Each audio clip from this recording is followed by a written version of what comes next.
Shalom, firman Tuhan hari ini 2 Timotius 2 ayat yang ke-20. Dalam rumah yang besar bukan hanya terdapat perabot dari emas dan perak, melainkan juga dari kayu dan tanah. Yang pertama dipakai untuk maksud yang mulia, dan yang terakhir dipakai untuk maksud yang kurang mulia. Saudara yang terkasih dalam nama Tuhan, dalam rumah yang besar ini berbicara tentang anggota tubuh Kristus, bicara tentang gereja-gereja Tuhan di akhir zaman ini.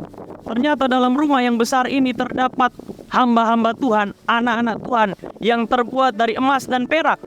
Ketika dimurnikan dia semakin murni, dia semakin taat, dia semakin setia.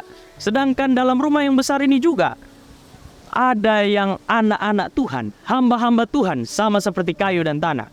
Kayu dan tanah ketika dimurnikan dia hangus, saudara-saudara. Tetapi emas dan perak ketika dia dimurnikan dia semakin murni. Oleh karena itu saya mengajak untuk kita setiap orang-orang Kristen, terkhusus orang-orang muda Kristen, agar menjadi orang-orang Kristen, hamba-hamba Tuhan, yang takut akan Tuhan, yang setia kepada Tuhan, yang taat kepada Tuhan, sama seperti emas dan perak. Semakin dimurnikan, semakin murni. Jangan sampai kita seperti kayu dan tanah, yang hidupnya suka jatuh bangun dalam dosa, melayani Tuhan, tapi dosa jalan terus. Inilah yang dilambangkan oleh Alkitab, orang-orang Kristen seperti kayu dan tanah, yaitu orang-orang yang dipakai Tuhan untuk maksud yang kurang mulia.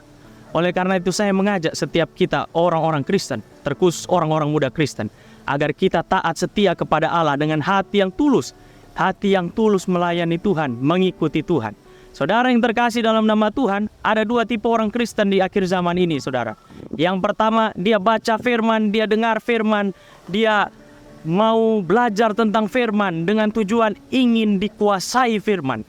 Tapi yang kedua adalah orang-orang Kristen yang mau baca firman, dengar firman, belajar firman, tapi tujuannya ingin menguasai firman, sehingga firman dijadikan untuk alat menyerang orang lain dan untuk membenarkan diri sendiri. Oleh karena itu saya mengajak untuk setiap kita mengoreksi diri kita melalui firman Tuhan. Tuhan Yesus memberkati. Shalom.